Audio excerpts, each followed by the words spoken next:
اس کے بعد دوسرا سوال میرا یہ ہے کہ نبی پاک صلی اللہ علیہ وسلم نے ساری زندگی حضرت ابوبکر عمر و عثمان کو اپنے ساتھ رکھا ہے، تو ہوں، آپ کے نزدیک تو وہ منافق تھے، تو ساری زندگی ان کو منافق ہوتے ہوئے اپنے ساتھ رکھنا، اپنی نبوت کے دعوے کے بعد سے لے کے ساتھ اپنی وفات تک، تو اس کے اندر کیا منفرت تھی؟ تو کہاں ساتھ رکھا ہے؟ مطلب کیا مطلب ساتھ رکھا ہے؟ مطلب اپنے تمام جنگوں میں ساتھ تھے، اگر منافقت اتنی عیاں تھی تو ان کو، ان کا ساتھ ان جنگوں میں کو تو سب کو اپنے لے کے ساتھ آتے نہ تھے نا. رکھتے؟ نبی صلی اللہ علیہ وسلم کبھی منافقین کو اپنے آپ سے طرد نہیں کیا. کسی بھی منافق کو طرد نہیں کیا کہ اس کو اپنے آپ سے دور کرے. ٹھیک ہے نا. آپ جو ساتھ رکھنے کا مطلب یہ ہے کہ اگر آپ کہتے ہیں نا کہ ان کو بڑے بڑے عہدے دیے تو کوئی عہدہ نہیں دیا. یعنی نبی صلی اللہ علیہ وسلم کے حیات شریف میں دیکھیں ابو بکر کو کیا عہدہ دیا؟ کچھ بھی عہدہ نہیں دیا. بہت سارے لوگوں کو گورنر بنا دیا، ان کو کوئی حکم نہیں ملا. بہت سارے لوگوں کو کمانڈر بنا دیے جنگوں میں، ان کو نہیں بنایا. ٹھیک ہے نا. ان کا کیا تھا کہ آپ ساتھ رکھا ہے؟ بھائی مدینے میں یہ رہتے ہیں، نبی صلی اللہ علیہ وسلم بھی رہتے ہیں. یہ مسجد میں آتے ہیں، نماز پڑھتے ہیں، نبی صلی اللہ علیہ وسلم نماز پڑھاتے ہیں. نبی صلی اللہ علیہ وآلہ وسلم کے پاس زکوٰۃ آتا ہے مختلف جگہوں سے، یا غنائم آتے ہیں تو تقسیم کرتے ہیں، یہ بھی اپنا حصہ اٹھا کے لے کے جاتے ہیں. تو اپنے ساتھ رکھنے سے اگر مراد یہ ہے کہ مدینے میں رہتے تھے، نبی صلی اللہ علیہ وسلم بھی مدینے میں رہتے تھے، یہ مسجد میں نماز پڑھتے تھے، نبی صلی اللہ علیہ وسلم نماز پڑھاتے تھے، بات آپ کی صحیح ہے. لیکن یہ بہت مدینے کے سب منافقین کو یہ حاصل تھا. یعنی نبی صلی اللہ علیہ وسلم نے کسی بھی منافق کو رد نہیں کیا، طرد نہیں فرمایا نفاق کی وجہ سے کہ تم دور ہو جاؤ، یہاں پہ نہ آ جاؤ. ہاں ایک دفعہ کیا تھا. الحکم ابن العاص، عثمان کے جو چچا تھے حکم، اس نے وہ کیا تھا، وہ مذاق اڑاتا تھا. وہ آدمی کیا نقل ہوتا تھا، نبی صلی اللہ علیہ وسلم کا مذاق اڑاتا تھا. نبی صلی اللہ علیہ وسلم آگے آگے جا رہے ہیں، وہ پیچھے سے آگے اپنی شکل کس کا بناتا تھا؟ اس کا جو چپکلی کا شکل بناتا تھا، منہ ٹیڑھا کرتا تھا، اس کا مذاق اڑاتا تھا پیچھے سے. ایک دفعہ نبی صلی اللہ علیہ وسلم نے اچانک دیکھا کہ اس کا منہ ٹیڑھا ہے، تو فرمایا کن ہا کھا، فرمایا کہ اسی طرح رہو. وہ اسی آخر مرتے دم تک اس کا شکل بگاڑ نہیں گیا، صحیح نہیں ہوا، اس کا شکل منہ ٹیڑھا رہ گیا. وہ نبی صلی اللہ علیہ وسلم کے اعجاز میں سے. پھر اس کو نبی صلی اللہ علیہ وسلم نے کہا کہ اس کو بدر کرتے ہیں، مدینہ میں نہیں رہ سکتے، یہ طائف چلا گیا. ٹھیک ہے نا. دوسرے کسی منافق کو نبی صلی اللہ علیہ، وہ بھی اس کے اپنی برے اعمال کی وجہ سے مذاق اڑاتا تھا، وہاں سے نکال دیا. دوسرے کسی کو نہیں نکال دیا. اب جہاں تک اس بات کا تعلق ہے کہ ساتھ رکھنے کا، اور کیا ساتھ رکھیں بھائی؟ ساتھ رکھنے سے کیا مراد ہے؟ جنگوں میں جاتے تھے تو سب منافقین کو لے کے جاتے تھے. غزوہ تبوک میں منافقین کو ساتھ لے کے گئے تھے، جو جن پہ سب کا اجماع کے منافق تھے. ٹھیک ہے نا. غزوہ احد میں گئے تھے تو منافقین کو ساتھ لے کے گئے تھے. منافق آئے تھے لیکن راستے سے پلٹ گئے تھے نا، اور کچھ لوگ آئے تھے پر بھاگ گئے تھے راستے سے. تو ساتھ رکھنے سے اگر مراد یہ ہے کہ نبی صلی اللہ علیہ وسلم کے ساتھ یہ رہتے تھے، بالکل وہ سب مدینے والے رہتے تھے، اور نبی کریم صلی اللہ علیہ وسلم کسی کو اپنے سے طرد نہیں کرتے تھے. عام ایک منٹ میں آپ کو دکھاؤں، میں آپ کو ایک حدیث دکھا دیتا ہوں، یہ حدیث دیکھ کے ملاحظہ فرمائیے. یہ کتاب ہے صحیح مسلم، چاپ دار الفکر، کتاب چھپی ہے 2003 میں دار الفکر بیروت میں. یہاں پہ ملاحظہ فرمائیے، یہ صفحہ نمبر 1172 ہے یہ حدیث.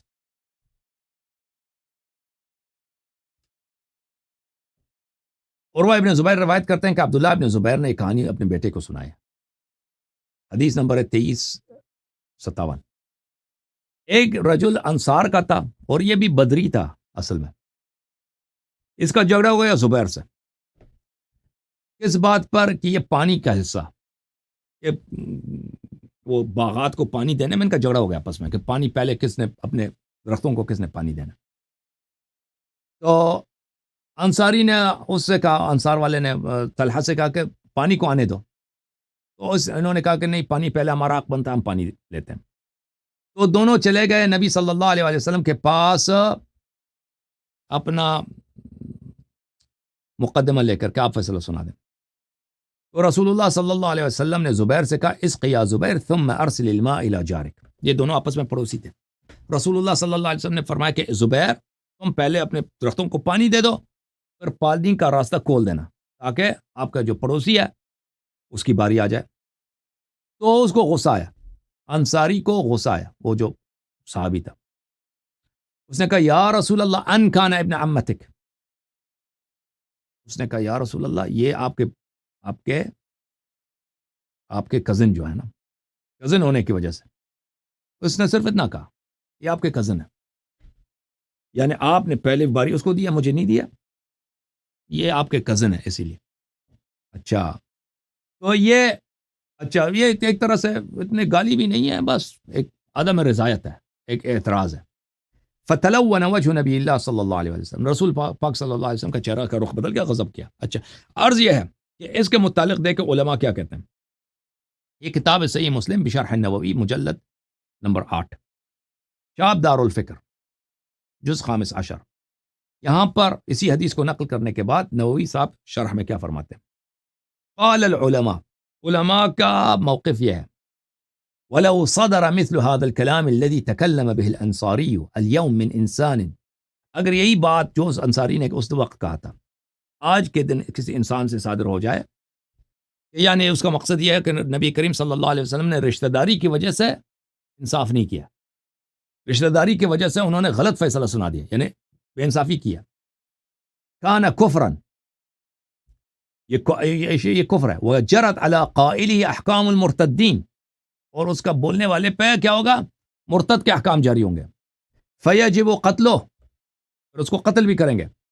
اچھا پھر پیغمبر صلی اللہ علیہ وسلم نے اس کو قتل کیوں نہیں کیا؟ قالوا انما ترکہ النبی صلی اللہ علیہ وسلم لانه كان فی اول الاسلام، نبی صلی اللہ علیہ وسلم نے اس کو سزا نہیں سنایا اس لیے کہ اسلام کا آغاز کے ایام تھے. یتألف الناس، لوگوں کے محبت جذب کرتے تھے پیغمبر صلی اللہ علیہ وسلم. اگر قتل کرتے نا اس کا پورا خاندان، کہ بھئی یہ غلطی کی وجہ سے آپ نے وہ قتل کر دیا، اس کے کتنے لوگ برے کہتے ہیں، بدنامی ہو جاتی. کان یتألف الناس، وہ لوگوں کے ساتھ الفت دکھاتے تھے تاکہ لوگوں کی محبت جذب کریں. وَيَدْفَعُ بِالَّتِي هِيَ أَحْسَنُ، لوگوں کی برائی کو اچھائی کے ساتھ جواب دیتے تھے. وَيَصْبِرُ عَلَىٰ أَذَى الْمُنَافِقِينَ، اور منافقین کے اذیت پہ صبر کرتے تھے. یعنی ان کا نبی صلی اللہ علیہ وسلم کی روش یہ نہیں تھی کہ منافقین کی اذیت کو ان کے مقابلے میں اس سے زیادہ وہ کوئی ریاکشن دکھائیں، نہیں، برداشت کرتے تھے. وَمَنْ فِي قَلْبِهِ مَرَض، اور جن لوگوں کے دل میں بیماری ہے یعنی منافقین، ان کی اذیت کو وہ برداشت کرتے تھے، تحمل کرتے تھے. وَيَقُول، اور فرماتے تھے یسروا ولا تعسروا، فرماتے تھے اپنے اصحاب سے کہ لوگوں کے لیے آسانی پیدا کرو، سختی نہ کرو، کیا کرو. وَبَشِّروا ولا تُنَفِّروا، اور لوگوں کو اچھی خبریں سنایا کرو، لوگوں کو اسلام سے بگایا نہ کیا کرو. وَيَقُول، اور فرماتے تھے لا يتحدث الناس ان محمدا صلی اللہ علیہ وسلم يقتل اصحابہ، کہتے ہیں لوگ تاکہ یہ نہ کہیں کہ نبی صلی اللہ علیہ وسلم اپنے ہی صحابہ کو قتل کرتے ہیں. وقد قال اللہ تعالی، اللہ نے ان سے فرمایا ولا تزال تطلع على خائنة منهم الا قليلا منهم، اے حبیب صلی اللہ علیہ وسلم تو ہمیشہ ان لوگوں سے غداری دیکھتا ہے، منافقین سے تجھے غداری نظر آتی ہے. فاعف عنہم، ان کو درگزر کیجیے، عفو کریں، وصفح، ان سے درگزر کیجیے. ان اللہ یحب المحسنین، اللہ تعالیٰ محسنین کو، ان کا احسان کرنے والوں سے محبت کرتا ہے. تو عرض یہ ہے میرے بھائی کہ نبی کریم صلی اللہ علیہ وآلہ وسلم نے جو اس شخص کے ساتھ جس کے متعلق کہا کہ علماء نے کہا کہ اس انصاری نے تو اور تو کچھ نہیں کہا تھا، اتنا کہا تھا کہ بھئی یہ آپ کی پھوپھی کا لڑکا ہے، اسی لیے اس کو پہلے آپ نے باری دی، تو غلط بات اس نے کہی تھی. تو نبی صلی اللہ علیہ وسلم منافقین کو طرد نہیں کرتے تھے، جذب کرتے تھے، ان سے محبت کا اظہار کرتے تھے، ان کے اذیت کے مقابلے میں صبر و تحمل دکھاتے تھے، اور صحابہ کو بھی یہی حکم دیتے تھے. ٹھیک ہے نا. تو نبی صلی اللہ علیہ وسلم کی صحبت میں، ان کی سیرہ میں ایسا نہیں ہے کہ وہ منافقین کے ساتھ کیا کرتے، طرد کرتے تھے، مگر یہ کہ منافق شخص اپنا ارتداد، دشمنی ظاہر کر دیں، کوئی ایسی کام کر دیں نا علن آگے، بالکل پھر اس کا برداشت ہونا ناممکن ہو جائے، پھر وہ کوئی قدم اٹھاتے تھے. اللہ نہیں. جی سر. لیکن اس میں یہ ہے کہ نبی پاک صلی اللہ علیہ وسلم نے، اگر آپ کے نزدیک یہ منافق ہیں تو نبی پاک صلی اللہ علیہ وسلم نے ان کی بیٹیوں کا، حضرت ابوبکر اور عمر کی بیٹیوں کا رشتہ قبول کیا ہے، اور یہ بھی کہا جاتا ہے کہ حضرت عثمان کے ساتھ نبی پاک صلی اللہ علیہ وسلم کی بیٹی کا جو نکاح بھی ہوا ہے. تو جی اگر یہ اس طرح منافق تھے اور نبی پاک صلی اللہ علیہ وسلم تو ہر چیز کا علم رکھتے ہیں، تو پھر نبی پاک صلی اللہ علیہ وسلم نے ان کے ساتھ یہ رشتے کیوں بنائے؟ باقی منافق بھی تو تھے، کتنے لوگ منافق ایسے ہوں گے جو چاہتے ہوں گے کہ ہمارا بھی رشتہ بن جائے نبی کے ساتھ، لیکن ان کا کیوں قبول کیا ہے جن کو ساری امت آج کی اہل سنت کی امام مانتی ہے؟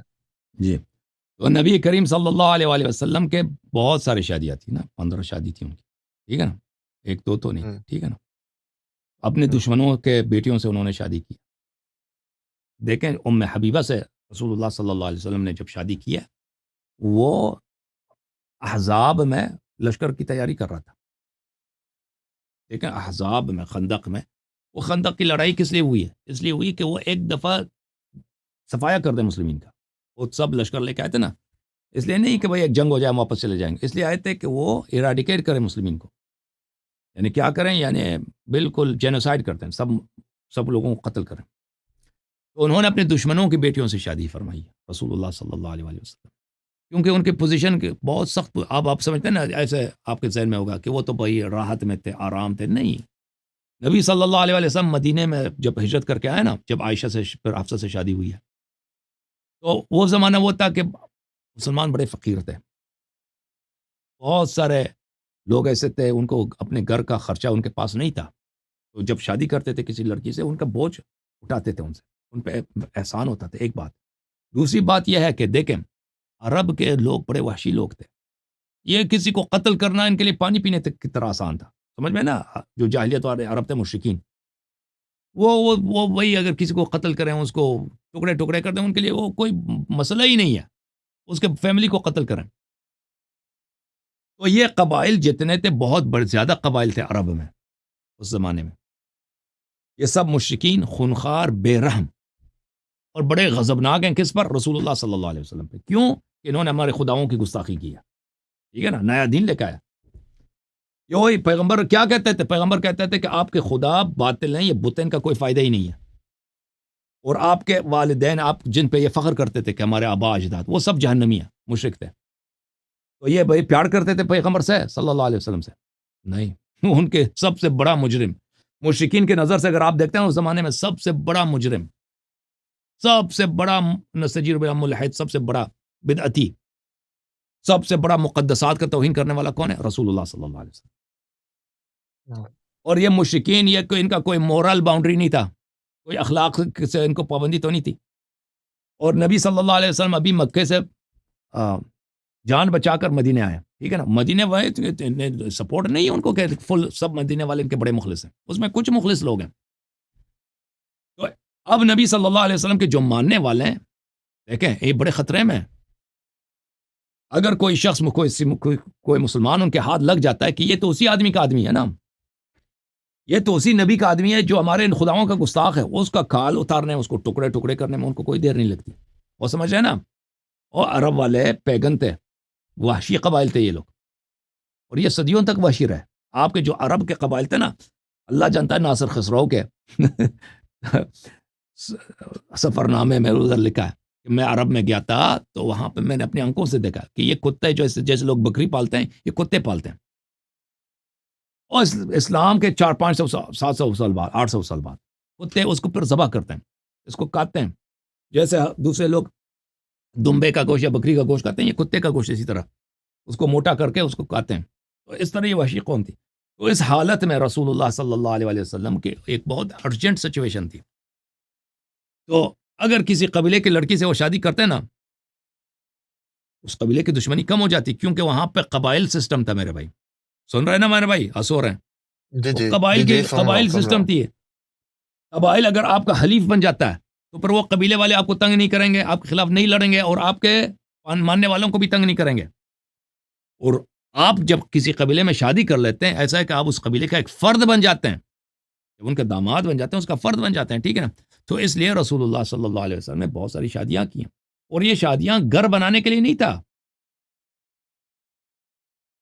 گھر بنانے کے لیے نہیں تھا کہ ان سے اولاد میں، ان کو کبھی اولاد ہی نہیں ملا ان سے، کسی سے اولاد سوائے خدیجہ کبریٰ سلام اللہ، اور پھر ایک ان کی آخری جو جناب ماریہ، پھر وہ بیٹا بھی ان کا جناب ابراہیم وفات ہو گئے. تو یہ شادیاں اس لیے تھی نا. پھر اللہ تعالیٰ نے اس کا آپ کے اسی بات کا جواب اللہ نے سورہ تحریم میں دے دی. ضرب اللہ مثلا للذین کفروا امرأۃ نوح وامرأۃ لوط. ٹھیک ہے نا. نوح علیہ السلام بھی نبی تھے، نوح نبی نہیں تھے، لوط بھی نبی نبی تھے. تھے. ان کی بیوی کا متعلق قرآن کیا کہہ رہا ہے؟ اب بھائی جب، جی جی. اور یہ آیا کس لیے نازل ہوئی ہے؟ یہ آیا عائشہ حفصہ کے لیے نازل ہوئی ہے. اوے عائشہ حفصہ کے لیے نازل، تاکہ اگر کوئی سوچے کہ نبی صلی اللہ علیہ وسلم نے عائشہ سے کیوں شادی کی حفصہ سے، اللہ کہہ رہا ہے کہ اس سے پہلے بھی ہوا ہے، کوئی ضروری نہیں ہے کہ اگر نبی اچھا ہے تو اس کی بیوی بھی ضرور اچھی ہوگی۔ اچھا میرے بھائی، تھینک یو سر، اللہ آپ کو جزائے خیر دے۔